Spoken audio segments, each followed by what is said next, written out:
Good morning, everybody. Ezra Rozier here. So let's talk about what transpired in that game yesterday. The Eagles hang on to narrowly win a 38 to 35 shootout over the Detroit Lions at Ford Field. This was our 600th win in franchise history. Now, the close nature of this game, it does not shock me. It does not shock me that we nearly choked to this game because I was warning people weeks before this that this game was not going to be easy. I didn't even watch a single episode of Hard Knocks. I didn't watch a single episode, but I knew that it was going to be a tough game because we have had trouble against the Detroit Lions over the past 10 years. We were 2-4 against the Lions since 2012 heading into this game. Those two wins were the Blizzard Bowl in 2013 with LaShawn McCoy and last year when we beat the Lions 44 to 6. We lost to the Lions three straight times after the Blizzard Bowl in 2015 on Thanksgiving, which was an embarrassment. Calvin Johnson embarrassed us on primetime television on Thanksgiving. We lost to them in 2016, the game where Darius Slay intercepted Carson Wentz. That was Carson Wentz's rookie year, his first interception. And then 2019, we lost to the Lions at Lincoln Financial Field. It was our second home game, week 3. I believe it was J.J. Arcega-Whiteside who dropped a touchdown pass. But yeah, the Lions, they're a team that we really struggled against over this past 10-year period. But we won today. This was our first time winning consecutive games over the Lions since 2007 to 2010. And there's a lot to talk about this game, but I'm going to talk about the bad first. I'll get to the good eventually, but we're going to talk about the bad first. So this run defense, the defense was bad, but the run defense in particular was atrocious. It was horrible. Now, heading into this game, I was saying how I didn't fear Jared Goff passing the ball because Goff, he just stinks. If you pressure Jared Goff, he will crumble. Once Jared Goff gets hit a few times, it's just all downhill from there. He just falls apart. I was saying how it showed in the Super Bowl. It showed last year when we played the Lions how we were getting heavy pressure. This game, the run defense was so bad. It was so horrendous. DeAndre Swift was busting our chops all game long. All game long. I believe the second play of the game, he broke out that huge freaking run. And I'm like, uh-oh. See, and I like DeAndre Swift. I was saying that in a preview video. DeAndre Swift is a football player. He is a very underrated player. DeAndre Swift, he can really make you pay. And he was a problem all afternoon for the Eagles yesterday. We could not stop the run. And then that other running back they had, Williams, he was giving us the business too. This run defense, it reminded me of early 2021, early on last season when our run defense couldn't stop a fly. Last season in week 4, the Kansas City Chiefs run the ball down our throats. They ran the ball down our throats, and that's a passing team. So when I saw our run defense getting gashed like this, it was giving me bad flashbacks of last year when we couldn't stop the run early on. Now, admittedly, the first drive it was really bad. The first drive was really bad that we gave up to the Lions. But then after that, the defense tightened up for the next few drives. And here's another thing I want to say about this defense. So I feel like our defensive line got mollywopped yesterday. Our defensive line got mollywopped yesterday. We were not getting pressure, and the reason why the reason why the Lions were able to run the ball so well with Swift and Williams is because their offensive line was manhandling our defensive line. Jonathan freaking Gannon. I see. So over this off season, leading up to this season, leading up to this game, I was saying how Jonathan Gannon concerns me way more than Jalen Hurts. My biggest concern, my single biggest concern about this team was Jonathan Gannon. And this game yesterday, it only further validates my standing on that because Jonathan Gannon's defense is a problem. He was not aggressive. I was really hoping that he would reprise his aggressiveness against the Lions last year, but we did not see that. We were not getting pressure on Jared Goff. We weren't getting pressure. There was one time where Brandon Graham and Fletcher Cox teamed up for a sack on Goff, but that was only because Goff fumbled the snap. We were not getting pressure. Gannon. Are we really going to do this again, Gannon? Are we really going to do this again where we're one of the worst teams where it comes to defensive line pressure and getting sacks and pressuring the quarterback? Are we really going to do this again? Like I can't go another season watching a pass rush like we did last year. We have to be better. We have to be better with the pass rush. They got better as the game went on, but I still don't think that they blitzed Jared Goff enough. They didn't blitz Jared Goff enough. I really don't believe that we did a good job when it came to that defensive line. Jared Goff, like, so here's the thing. We're very fortunate this game because, like I mentioned earlier, that first drive, DeAndre Swift was killing us on that first drive. But then it seemed like the Lions kind of got away from the run on the subsequent drives. Like that second drive, starting with their second drive, the Lions, they started to pass more. They started to put the game more on Jared Goff. I don't know why they would do that after the way that DeAndre Swift owned us on that first drive, but they got away from the run. Man, if they kept running the ball, this could have been a very different game. This could have been a very different game. Like the Lions, they made the mistakes that we made early last season, getting away from the run when it was working. So we are very fortunate about that. And another problem that I want to talk about is our offensive line. So I felt that early on, that first series, Hurts didn't look that good, but our offensive line, they were getting pressured really bad. Like this offensive line, the Detroit Lions were beating us in the trenches. The Detroit Lions, they were dominating the trenches early in this game, and then more so in the game later on. And to Jalen Hurts' credit, he was able to rush out of that pressure with his legs most of the time. Jalen Hurts ran a lot yesterday. He ran a lot, and when you have a quarterback running like that, he's open. He's more open to taking all these hits. You can't have a quarterback running that much. So this offensive line, I didn't think the Lions' defensive line was that good. I mean, they had Aiden Hutchinson, who they just drafted at number 2 overall, but I didn't think that their offensive line. I didn't think their defensive line was that good. Like Jalen Hurts, they were really sending pressure after Jalen Hurts. Jalen Hurts was running for his life yesterday. It got better as the game went on, but this offensive line, I was very surprised to see how much pushback they were getting from this Detroit pass rush. I was very surprised about that. And like I mentioned earlier, Jalen Hurts, he used his legs to get out of that.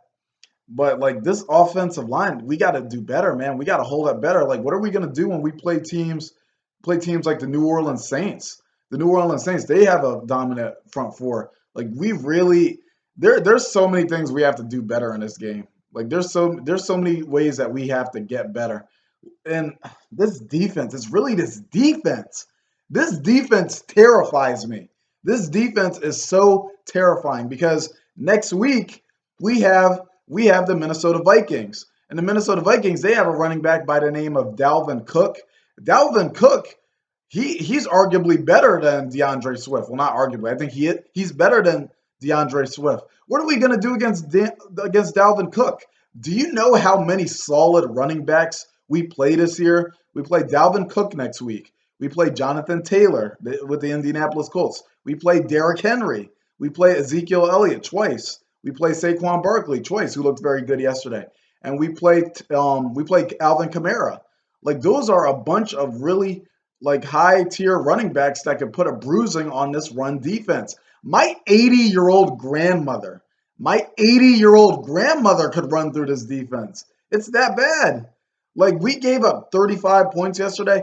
I said that the Lions were more talented on the offensive side of the ball, but you cannot be playing that way. You cannot play this kind of defense. Imagine if we were playing against a better quarterback than Jared Goff. If we play like this on defense, if this defense plays like this against the Minnesota Vikings, we will lose. We will lose next Monday night. We are not going to beat the Minnesota Vikings with this defense. We are not going to beat them. We're not going to beat this Vikings offense with that defense playing like that. And they got a guy by the name of Justin Jefferson. You might have heard of him. We apparently we passed on him in the 2020 draft for Jalen Reagor, who ironically is now with the Vikings as well. That guy, Justin Jefferson, has a bone to pick with us. He has a bone to pick with us. Can you imagine what if we got shredded by the Lions offense like this? God knows what the Vikings will do to us next week. With Dalvin Cook, Justin Jefferson, Adam Thielen, this defense that we have legit terrifies me. I am terrified about this Vikings game next week because I don't know if this defense can hold up against Kirk Cousins. And you know that Kirk Cousins, he has owned the Eagles over his career. I believe he's like 6-3 against the Eagles, something like that. Like Kirk Cousins has had Philadelphia's number. And we have them next week on Monday Night Football for our home opener at Lincoln Financial Field. If our defense played the same way that we did against the Detroit Lions, that will be a very ugly game. We will lose. We will lose. I am not confident in our defense heading into this next game. We've got to get better, people. We got to get better. So now I'm going to get to the good about this game. So Jalen Hurts, he struggled early on. I believe he started this game 0 for 5. But you know what? As the game went on, he got into a rhythm. And A.J. Brown was spectacular. Spectacular. A.J. Brown was slaying the Detroit Lions all game long. He was the lion tamer. Especially that 54-yard reception right before the half that set up the field goal. This guy, A.J. Brown, looked like he was worth every cent of that contract yesterday. He is undoubtedly our wide receiver one. A.J. Brown was the perfect pickup because Devonta Smith, our other major receiver, he's like the the skinny, like fast, agile type receiver, but A.J. Brown is the perfect contrast to that because A.J. Brown is that real physical, big body receiver that we needed. Like A.J. Brown was stunning yesterday. He had 155 yards. That is the most ever for an Eagles receiver in their debut. Their most ever yards for an Eagles receiver making his debut with the team. Like he was a stud. Catch after catch, man. A.J. Brown, he was making catch after catch. It was beautiful. It was beautiful. It was beautiful to see. A.J. Brown is going to be a menace for opposing defenses. And now I want to talk about Miles Sanders. So Sanders entered this game. So we all know that Sanders is a very good player. Sanders is very productive when he's on the field. He averages like 5 yards a carry. But the problem with Sanders is that he can't stay healthy. The problem is not his production on the field. It's getting him on the field.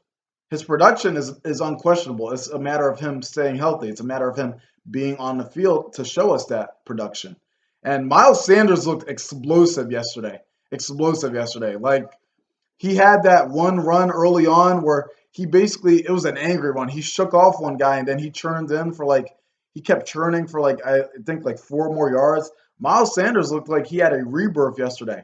He finished this game with 96 yards, just 4 short of the century mark.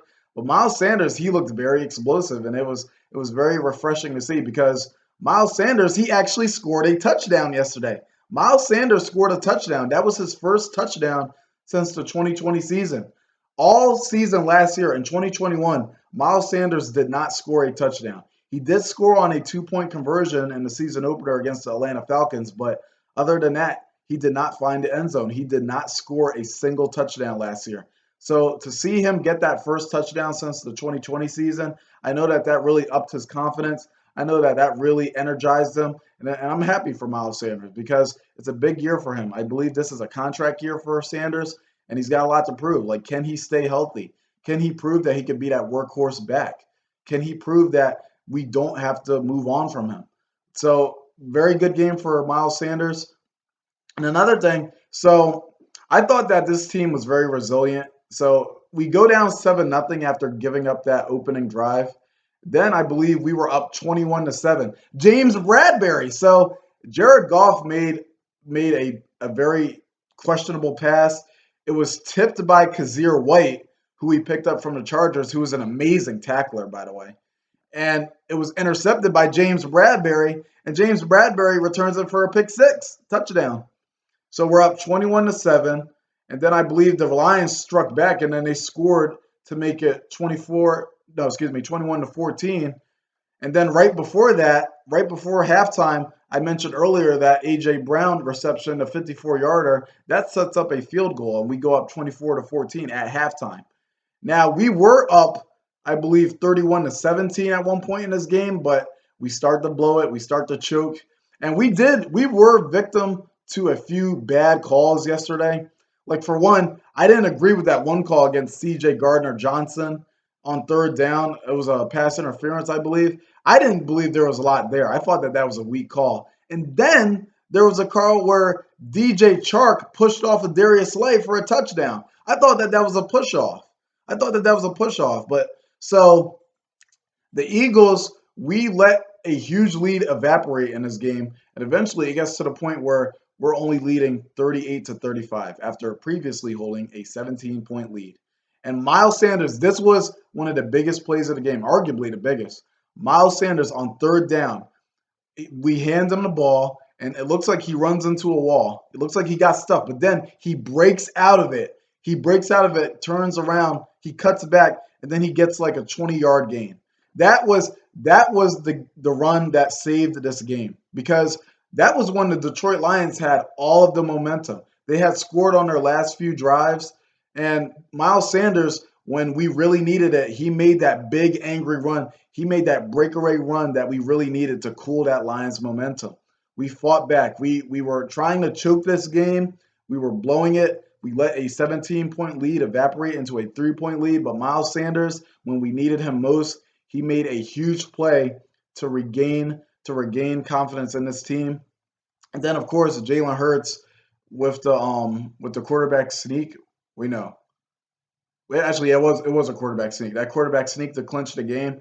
This was it wasn't a pretty game. It was not a pretty game. The run defense was an issue. The offensive line got beat a lot. And I think that our pass rush didn't do very well. But I loved what I saw from the offense. A.J. Brown, Jalen Hurts, and Miles Sanders, as I mentioned. Now, a lot of people are making a big deal about Devonta Smith finishing this game with no catches. Now, I did see a play where he caught a ball near the sideline, but it got negated by a penalty. So, and that's another thing I have to talk about, the penalties. So last year, just like with the run defense, another early problem of ours during the first portion of 2021, similar to run defense, was penalties. And there was a lot of bad penalties yesterday. So there was one time on a 3rd and 1 where we got penalized for 12 men on the field, and that turned it into a 3rd and 5, and we eventually had to settle for a field goal on that possession. And then there was another penalty where Lane Johnson got called for a illegal man downfield, and on that same play, the Lions got penalized for pass interference. But because of Lane Johnson getting penalized for a illegal man downfield, it negated basically what happened. So it became offsetting penalties. I cannot see this team with the penalty problem again, okay? I can't see it. Like last year, we lost so many touchdowns to penalties last year, especially in that Kansas City Chiefs game. 3 touchdowns lost to penalties. That can't happen again. Now, we didn't lose any touchdowns to penalties in this game, thank God, but the penalties, we got to clean this up. We have so many things to clean up. This Vikings game, I'm really nervous about this game. I'll be there next week at Lincoln Financial Field on Monday night, September 19th. But it's like, what are we going to do about this defense? Kirk Cousins. Did you see what Kirk Cousins and Justin Jefferson did to the Green Bay Packers yesterday? Like, Justin Jefferson, he had over like 140 yards in the first half alone, 2 touchdowns. If he has a bone to pick with us, ladies and gentlemen, Kirk Cousins, he has a bone to pick with the Philadelphia Eagles. We passed on him in the draft. He's going to be out for blood in this game. Justin Jefferson would kill for 200 yards and 3 touchdowns against us. And Justin Jefferson that's going to open up the running game with Dalvin Cook too. What are we going to do about this defense? What are you going to do about this defense, Gannon? Are you going to let Kirk Cousins have all that time in the pocket to kill us? Are you going to let Dalvin Cook run through us? Are you going to let Justin Jefferson just dice us up all game? Like, what are you going to do, Gannon? You got to get aggressive, Gannon. Get aggressive. Think, Gannon. You have to get aggressive. If you what is with you in not adjusting losing strategies, Gannon? What is with you in not addressing losing strategies? If something isn't working, change it. Change your scheme. I take back everything I said about Jim Schwartz. I remember criticizing Jim Schwartz's defense for years, that sticks defense. And Jim Schwartz, he didn't blitz a lot either. Jim Schwartz was not a blitzer, but Jonathan Gannon, it's like Gannon just cannot get pressure. Jim Schwartz, in his defense, he found ways to get pressure. Not necessarily by blitzing, But Jim Schwartz, I thought that he was a better defensive coordinator when it came to pressuring the quarterback. I take back everything I said about Jim Schwartz. I miss Jim Schwartz. I'll take Jim Schwartz back. Like, Gannon, I stand by it. Gannon is my main concern about this team. The offense bailed you out today. Well, the offense bailed you out yesterday, Gannon. But next week, Kirk Cousins is way better than Jared Goff. Okay? You might not get away with this defense against Kirk Cousins. So you've got some scheming to do, buddy. You've got some scheming to do. So take care, everybody, and go Birds. And wow, this is a very long video, 20 minutes. I mean, that just shows you how much there was to take away from this game. Just shows you.